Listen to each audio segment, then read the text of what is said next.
Hello everyone, പുതിയൊരു വീഡിയോയിലേക്ക് സ്വാഗതം. വളരെ പ്രധാനപ്പെട്ട അപ്ഡേറ്റ്, സെക്കൻഡ് കെ മാറ്റ് സെക്ഷൻ്റെ റിസൾട്ട് ഔട്ട് ആയിട്ടുണ്ട്. റിസൾട്ടിൻ്റെ ഡീറ്റെയിൽസ്, ആരാണ് ക്വാളിഫൈഡ് ആയിട്ടുള്ളത്, എങ്ങനെയാണ് സ്കോർ കാർഡ് ഡൗൺലോഡ് ചെയ്യുക, റിസൾട്ടിൻ്റെ സ്കോർ കാർഡ് ഉപയോഗിച്ച് നിങ്ങൾക്ക് എന്തൊക്കെ കാര്യങ്ങൾ ചെയ്യാം, എങ്ങനെയാണ് ആപ്ലിക്കേഷൻ നെക്സ്റ്റ് ലെവലിലേക്ക് പോകേണ്ടത്, തുടങ്ങിയ കാര്യങ്ങളൊക്കെയാണ് നമ്മൾ ബ്രീഫ് ചെയ്യുന്നത്. വീഡിയോ പൂർണ്ണമായിട്ട് കാണാൻ ശ്രമിക്കുക. സോ നമ്മൾ എപ്പോഴും പറയാറുള്ള പോലെ www.ce.kerala.gov.in വെബ്സൈറ്റിലേക്ക് നമ്മൾ വിസിറ്റ് ചെയ്യുക. ആസ് യൂഷ്വൽ നമ്മുടെ കാൻഡിഡേറ്റ് പോർട്ടലിൽ നിങ്ങൾക്ക് കാണാൻ പറ്റും. കെ മാറ്റിൻ്റെ സെക്കൻഡ് സെക്ഷനിലെ ലിങ്ക് ക്ലിക്ക് ചെയ്യുക. നമ്മൾ ഹാൾ ടിക്കറ്റ് ഒക്കെ ഡൗൺലോഡ് ചെയ്ത് അഡ്മിറ്റ് കാർഡ് ഡൗൺലോഡ് ചെയ്ത് പോർഷനിൽ കാണാൻ പറ്റും. ഇവിടെ ചില പ്രധാനപ്പെട്ട കാര്യങ്ങൾ സൂചിപ്പിക്കുകയാണ്. ആൻസർ കീ ഇവിടെ വന്നിട്ടുണ്ട്, ഓൾറെഡി നമുക്ക് ചെക്ക് ചെയ്താണ്. ആൻസർ കീയിൽ കറക്ഷൻ ഉള്ളതായിട്ട് സൂചിപ്പിച്ചിട്ടില്ല. അപ്പം ആൻസർ കീ മുമ്പുള്ള ആൻസർ കീ തന്നെയായിരിക്കും ഉപയോഗിക്കുന്നതാണ് മനസ്സിലാക്കുന്നത്. റിസൾട്ട് ഇവിടെ പബ്ലിഷ് ചെയ്തിട്ടുണ്ട്, അതൊരു PDF ഫയലാണ്. അതുപോലെ തന്നെ നിങ്ങൾക്ക് ആപ്ലിക്കേഷൻ പാസ്വേഡ് ഉപയോഗിച്ച് നിങ്ങളുടെ അഡ്മിറ്റ് കാർഡ് കാണാം. ഇത്രയും കാര്യങ്ങളുണ്ട്. എഗെയിൻ പ്രധാനപ്പെട്ട ചില ഇൻഫർമേഷൻ ഈ നോട്ടിഫിക്കേഷൻ ഗവൺമെൻറ് ഓർഡേഴ്സിലുണ്ട്. നമുക്ക് എന്താണ് നോട്ടിഫിക്കേഷൻ ഗവൺമെൻറ് ഓർഡേഴ്സിൽ പറഞ്ഞിരിക്കുന്ന പ്രധാനപ്പെട്ട അപ്ഡേറ്റ്സുകൾ നോക്കിയിട്ട് തിരിച്ചു വരാം. എഗെയിൻ ഫസ്റ്റ് ഒരു പത്രക്കുറിപ്പിൽ പറഞ്ഞിരിക്കുന്നത് റിസൾട്ട് വന്നിട്ടുണ്ട്, വെബ്സൈറ്റിൽ റിസൾട്ട് പബ്ലിഷ് ആയിട്ടുണ്ട്. ഇന്നലെ ഈവനിങ് ആണ് പബ്ലിഷ് ആയിട്ടുള്ളത്. എഗെയിൻ വിദ്യാർത്ഥികൾക്ക് കാൻഡിഡേറ്റ് പോർട്ടലിൽ നിന്ന് സ്കോർ കാർഡ് ഡൗൺലോഡ് ചെയ്യാൻ പറ്റുന്നു. Score card very important information. നിങ്ങൾ അപ്ലൈ ചെയ്യുമ്പോൾ നിങ്ങളുടെ ഉണ്ടായിരിക്കേണ്ട ഇമ്പോർട്ടൻ്റ് ആയ ഡോക്യുമെൻ്റ് ആണ് സ്കോർ കാർഡ്. അപ്പം കോളേജുകളിൽ യൂണിവേഴ്സിറ്റിയിൽ അപ്ലൈ ചെയ്യുമ്പോൾ അവിടെ ചോദിക്കും നിങ്ങൾക്ക് മാറ്റ് ക്വാളിഫൈഡ് ആയിട്ടുണ്ടോ എന്ന്. അതുപോലെ ക്വാളിഫൈഡ് ആയിട്ടുണ്ട് എന്നുള്ളതിന് പ്രൂഫ് ഈ ഒരു സ്കോർ കാർഡാണ്. അപ്പോൾ എല്ലാവരും സ്കോർ കാർഡ് ഡൗൺലോഡ് ചെയ്യുക. അതിനെപ്പറ്റി നമുക്ക് തീർച്ചയായിട്ടും ഡീറ്റെയിൽ സംസാരിക്കാം. മറ്റു ചില കാര്യങ്ങൾക്ക് വേണ്ടി വിജ്ഞാപനം കാണാനായിട്ട് പറയുന്നത്, നോട്ടിഫിക്കേഷൻ കാണാൻ പറയുന്നുണ്ട്. അപ്പോൾ നോട്ടിഫിക്കേഷൻ കൂടെ ഒന്ന് ചെക്ക് ചെയ്യാം. എന്താണ് നോട്ടിഫിക്കേഷനിൽ പറയുന്നത്? ഇതാണ് നോട്ടിഫിക്കേഷൻ. ഫസ്റ്റ് പാരഗ്രാഫ് പറയുന്നത് റിസൾട്ട് വന്നിട്ടുണ്ട്, എഗെയിൻ കാൻഡിഡേറ്റ് പോർട്ടലിൽ നിന്ന് സ്കോർ കാർഡ് ഡൗൺലോഡ് ചെയ്യാം. ഇത്രയും കാര്യങ്ങൾ തന്നെയാണ് ഫസ്റ്റ് പാരഗ്രാഫ് വരുന്നത്. എഗെയിൻ സെക്കൻഡ് പാരഗ്രാഫ് വന്നിട്ട് കാര്യങ്ങൾ പറയുന്നു. ആരാണ് ക്വാളിഫൈഡ് ആയിട്ടുള്ളത്? ജനറൽ കാറ്റഗറി കാൻഡിഡേറ്റ് അല്ലെങ്കിൽ ജനറൽ കാറ്റഗറി SC/BC കാൻഡിഡേറ്റിൽ 10% മാർക്ക് വാങ്ങിയ ഒരു വിദ്യാർത്ഥിയാണ് പാസ്സായിട്ടുള്ളത്. 10% മാർക്ക് എന്ന് പറഞ്ഞാൽ 720 72 മാർക്കാണ് 10% മാർക്ക്. അപ്പോൾ നിങ്ങൾക്ക് 72 മാർക്കുണ്ടോ, നിങ്ങൾ പാസ്സാണ്. 72 മാർക്കുള്ള ഒരു പാസ്സാണ്. Again SC/ST PD category candidate ആണെങ്കിൽ നിങ്ങൾക്ക് 7.5% മാർക്ക് മതി. അപ്പോൾ അത് പ്രൊപ്പോർഷനലി 54 മാർക്ക് 54 മാർക്കാണ് വരേണ്ടത്. അപ്പോൾ എവിടെ കേരളത്തിലെ യൂണിവേഴ്സിറ്റികൾ, ഡിപ്പാർട്ട്മെൻറ്റുകൾ, അഫിലിയേറ്റഡ് കോളേജുകൾ ഇൻക്ലൂഡിങ് ഓട്ടോണമസ് കോളേജിലൊക്കെ അപ്ലൈ ചെയ്യാനായിട്ട് നിങ്ങൾക്ക് ഈ ഒരു സ്കോർ ഹെൽപ്പ് ചെയ്യുമെന്ന് ഇവിടെ പറയുന്നുണ്ട്. എഗെയിൻ ഇപ്പോഴത്തെ ഒരു കണ്ടീഷൻ അനുസരിച്ച് എക്സാമിൽ അപ്പിയർ ചെയ്യുന്നവർ മാത്രം നിങ്ങൾക്ക് അഡ്മിഷൻ ഉറപ്പ് വരുന്നില്ല എന്നും പറയുന്നുണ്ട്. Let see.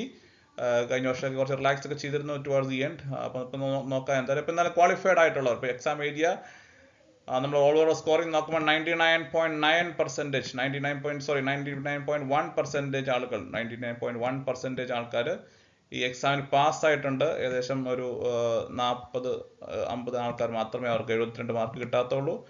എഗെയിൻ അവരിലാരെങ്കിലും തന്നെ SC/ST PD കാറ്റഗറിയിൽ ഉണ്ടെങ്കിൽ തീർച്ചയായിട്ടും അവർക്ക് ആ മാർക്കും അങ്ങനെ ക്വാളിഫിക്കേഷൻ അപ്രോക്സിമേറ്റ്ലി ഒരു 99.1 99.2 ആണ്. നല്ലൊരു പാസ് പെർസെൻറ്റേജ് ആണ് ഇത്തവണ കെ മാറ്റിൽ വന്നിരിക്കുന്നത്. എനിക്ക് തോന്നുന്നു റെക്കോർഡ് പാസ് പെർസെൻറ്റേജ് ആണ്. അതുപോലത്തെ റെക്കോർഡ് വേഗത്തിൽ റിസൾട്ട് പബ്ലിഷ് ചെയ്തിട്ടുണ്ട്. 31-ാം തീയതി നടന്ന എക്സാം, ശനിയാഴ്ച നടന്ന എക്സാം, 5 ദിവസം 4 ദിവസം ഇന്നലെ ഈവനിങ്ങോടെ റിസൾട്ട് പബ്ലിഷ് ചെയ്തെന്നുള്ളത് വളരെ വലിയൊരു അച്ചീവ്മെൻ്റ് ആണ്. സോ സിയുടെ ഗ്രേറ്റ് എഫേർട്ട് ആണ് അവിടെ കാണാൻ സാധിക്കുന്നത്. 99.1% പാസ് പെർസെൻറ്റേജ് ഉണ്ട്. 99.1% പാസ്. അപ്പം എക്സാം എഴുതിയ ഏകദേശം 3500ഓളം വിദ്യാർത്ഥികളിൽ 99.1% ആൾക്കാർ പാസ്സായിട്ടുണ്ട്. Very good. എല്ലാവർക്കും കൺഗ്രാജുലേഷൻസ്. ഇനിയിപ്പോൾ നിങ്ങൾക്ക് ആർക്കെങ്കിലും സ്കോർ മാർക്കൊക്കെ നിങ്ങൾ എഴുതിയ ഉത്തരം റിസൾട്ടിനോടൊപ്പം തന്നെ നിങ്ങൾക്ക് നിങ്ങളുടെ ആൻസർ ഷീറ്റ് അത് കാണാനും അവസരമുണ്ട്. അത് ഓൾറെഡി 2 ദിവസം വന്നിട്ടുണ്ടായിരുന്നു. നിങ്ങളുടെ ഹോം പേജിൽ പോയിട്ട് കാൻഡിഡേറ്റ് റെസ്പോൺസ് എന്ന മെനുവിൽ നോക്കിയാൽ നിങ്ങളുടെ ഉത്തരങ്ങൾ കാണാൻ പറ്റുമെന്നാണ് പറഞ്ഞേക്കുന്നത്. അത് അവിടെ തന്നെ ഉണ്ടോ ചെക്ക് ചെയ്യുക. അപ്പോൾ ഞാൻ ക്വാളിഫൈഡ് ആയിട്ടുണ്ടെങ്കിൽ നിങ്ങൾ അതിനെപ്പറ്റി ഒന്ന് ടെൻഷൻ അടിക്കേണ്ട ആവശ്യമില്ല. ഇനി ആർക്കെങ്കിലും ചെക്ക് ചെയ്യണമെങ്കിൽ മാത്രം ഞാൻ സൂചിപ്പിച്ചെന്നുള്ളൂ. So it's a very good result. Again നിങ്ങളുടെ പ്രിപ്പറേഷനിൽ MBA ക്ലൗഡ് എന്തെങ്കിലും തരത്തിൽ ഹെൽപ്പ് ചെയ്തിട്ടുണ്ടെങ്കിൽ തീർച്ചയായിട്ടും പറയാം. ഞങ്ങൾക്ക് മെസ്സേജ് അയക്കാം, ഇവിടെ കമൻറ്റിൽ രേഖപ്പെടുത്താം. So that will be a great encouragement for us. നമുക്ക് ഓവറോൾ റിസൾട്ടിൽ ആരാണ് ഫസ്റ്റ് വന്നേക്കുന്നതെന്നൊക്കെ നോക്കാം. റിസൾട്ട് ടോട്ടൽ റിസൾട്ടായിട്ടും കാണാൻ സാധിക്കുന്നുണ്ട്. അപ്പോൾ ടോട്ടൽ റിസൾട്ടിൽ ഒന്ന് ക്ലിക്ക് ചെയ്യാം. ഇവിടെ ക്ലിക്ക് ചെയ്യുന്നു. സോ ഇതാണ് ഫസ്റ്റ് ഒരു 10 പേരുടെ അടുത്തൊക്കെയാണ്. അപ്പോൾ ഇത് ഹയസ്റ്റ് സ്കോർ വന്ന് ഫസ്റ്റ് റാങ്ക് വന്നിരിക്കുന്നത് ഡോണ മെഹറിൻ സലീം ആണ് ഫസ്റ്റ് റാങ്ക് വന്നത്. ഡോണ മെഹറിൻ സലീം.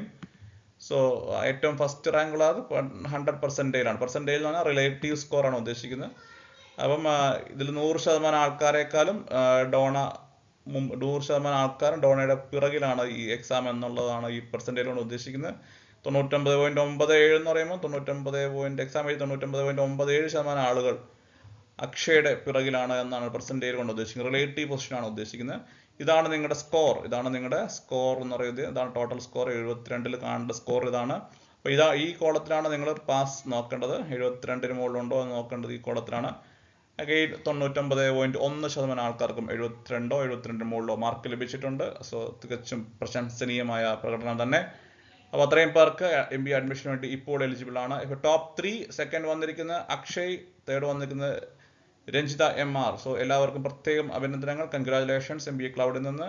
അജിത് ജോൺ വർഗീസ്, ജിയോ മാമൻ കുര്യൻ, ദേവിക AR, അർജുൻ അനിൽകുമാർ, കൃപ KP, സുദേശി, അർഷ S ഇവരാണ് ടോപ്പ് 10 വന്നിട്ടുള്ള. ഇവരാരെങ്കിലുമൊക്കെ നമ്മുടെ ചാനൽ കാണുന്നുണ്ടെങ്കിൽ, ഈ ഒരു വീഡിയോ ഫോളോ ചെയ്യുന്നുണ്ടെങ്കിൽ തീർച്ചയായിട്ടും കമൻറ്റ് ചെയ്യുക. അവർ special appreciation to every one.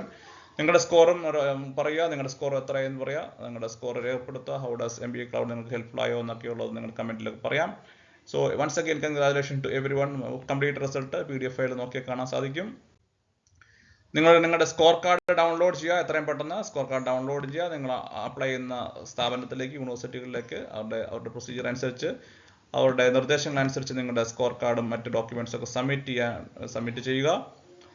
എങ്ങനെയാണ് സ്കോർ കാർഡ് ഡൗൺലോഡ് ചെയ്യേണ്ടത്? നിങ്ങൾ ആപ്ലിക്കേഷൻ നമ്പർ ചെയ്യുന്നു, പാസ്വേഡ് ലോഗിൻ ചെയ്യുന്നു, ആക്സസ് കോഡ് ലോഗിൻ ചെയ്യുന്നു. നിങ്ങൾ ലോഗിൻ ചെയ്യുമ്പോൾ നിങ്ങളുടെ സ്കോർ കാർഡ് ഓപ്ഷൻ കാണാം. നിങ്ങളുടെ ഡൗൺലോഡ് ചെയ്യുക സ്കോർ കാർഡ് ഓപ്ഷൻ ഉപയോഗിച്ച് നിങ്ങൾ നിങ്ങളുടെ സ്കോർ കാർഡ് ഡൗൺലോഡ് ചെയ്യുക.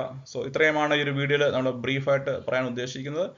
അപ്പോൾ എല്ലാവരും തന്നെ സ്കോർ കാർഡ് ഡൗൺലോഡ് ചെയ്യുക. ഇനി നെക്സ്റ്റ് നമ്മൾ പറയുന്ന ചെറിയൊരു കാര്യം, എങ്ങനെ അടുത്ത ശേഷം എങ്ങനെ കോളേജുകൾ അപ്ലൈ ചെയ്യാം എന്നുള്ളൊരു ബ്രീഫായിട്ടുള്ള കാര്യം കൂടി ഞാൻ പറയുകയാണ്. മുമ്പ് പല വീഡിയോകൾ നാം സൂചിപ്പിച്ചൊരു കാര്യമാണ്, KMAT സെൻട്രലൈസ് അലോട്ട്മെന്റ് ഇല്ല. നിങ്ങൾ ഡയറക്റ്റ് ആയിട്ട് യൂണിവേഴ്സിറ്റികളിലെ കോളേജുകളിൽ അപ്ലൈ ചെയ്യുക. ചില യൂണിവേഴ്സിറ്റിയിലൊക്കെ ഓൾറെഡി ആപ്ലിക്കേഷൻ ക്ലോസ് ചെയ്തിട്ടുണ്ട്. ഫസ്റ്റ് KMAT മാത്രം കൺസിഡർ ചെയ്യുന്ന കുസാറ്റൊക്കെ ഫസ്റ്റ് KMAT മാത്രം കൺസിഡർ ചെയ്യുന്നതാണ് നിലവിൽ അറിയാൻ സാധിച്ചിട്ടുള്ളത്. അവിടെ ക്ലോസ് ചെയ്തിട്ടുണ്ട്. എന്ത് തന്നെയായാലും നിങ്ങൾ ഡയറക്റ്റ്ലി ചെക്ക് ചെയ്യുക യൂണിവേഴ്സിറ്റികളിൽ. കോളേജുകൾ, മിക്ക പ്രൈവറ്റ് കോളേജുകളിലും ആപ്ലിക്കേഷൻ ഓപ്പൺ ആയിരിക്കും. ഒരു 90% കോളേജുകളും സെക്കൻഡ് KMAT അക്സെപ്റ്റ് ചെയ്യുന്നുണ്ട്. പ്രൈവറ്റ് സെക്ടറിലുള്ള കോളേജുകളെല്ലാം തന്നെ. യൂണിവേഴ്സിറ്റി ക്യാമ്പസുകളിൽ പലയിടത്തും അഡ്മിഷൻ ക്ലോസ് ചെയ്തതായിട്ട് അറിയാൻ സാധിക്കുന്നുണ്ട്. എന്ത് തന്നെയാലും നിങ്ങൾ ഡയറക്റ്റ് അപ്ലൈ ചെയ്യണം എന്നുള്ളതാണ് ഏറ്റവും ഇമ്പോർട്ടൻ്റ് ആയ കാര്യം. നിങ്ങൾ ആഗ്രഹിക്കുന്ന കോളേജ് ഏതാണ്, നിങ്ങൾ ആഗ്രഹിക്കുന്ന യൂണിവേഴ്സിറ്റി ഏതാണ്, അത് ഒന്നെങ്കിൽ നിങ്ങൾ കമൻറ്റ് ചെയ്യുക, അല്ലെങ്കിൽ നിങ്ങൾ ഡയറക്റ്റ് അപ്രോച്ച് ചെയ്യുക. അപ്പോൾ ഇതുമായിട്ട് ബന്ധപ്പെട്ട ഡീറ്റെയിൽ ആയിട്ട് വീഡിയോ, ഏതൊക്കെ കോളേജിൽ നിങ്ങൾക്ക് അപ്ലൈ ചെയ്യാം എന്നുള്ളൊരു വീഡിയോയും കൂടി നമ്മൾ ചെയ്യാനായിട്ട് നോക്കുന്നു. So stay tune for more updates. Once again congratulation to everyone. നിങ്ങളുടെയൊക്കെ നമ്മുടെ MBA ക്ലൗഡിൻ്റെ വീഡിയോസിനെ പറ്റി, വീഡിയോ പ്രിപ്പറേഷൻ മോഡുകളെ പറ്റി നിങ്ങൾക്ക് എത്രത്തോളം ഹെൽപ്ഫുൾ ആയിരുന്നു എന്നൊക്കെ ഉള്ളത് നിങ്ങൾക്ക് കമൻറ്റ് ചെയ്യുകയോ ഇൻസ്റ്റഗ്രാമിൽ ഞങ്ങൾക്ക് പോസ്റ്റ് ചെയ്യുകയോ ചെയ്യാം. നിങ്ങളുടെ കമൻറ്റ്സുകളും സജഷൻസും തീർച്ചയായിട്ടും ഞങ്ങൾ കൺസിഡർ ചെയ്യും. So will try to improve every year. So വീണ്ടും കാണാം മറ്റൊരു വീഡിയോയിൽ. കൂടുതൽ നെക്സ്റ്റ് ലെവൽ അഡ്മിഷൻ്റെ അപ്ഡേറ്റ്സുകൾ, GD ഇൻ്റർവ്യൂ പ്രോസസ്സുകൾ, again MBA journey first semester തുടങ്ങുമ്പോൾ നിങ്ങൾക്ക് ആവശ്യമായുള്ള സബ്ജക്ട് മെറ്റീരിയൽസ് എല്ലാം തന്നെ MBA ക്ലൗഡ് നിങ്ങളിലേക്ക് എത്തിക്കുന്നു. So stay tuned with us, subscribe and follow us. വീണ്ടും മറ്റൊരു വീഡിയോ കാണാം. ബൈ.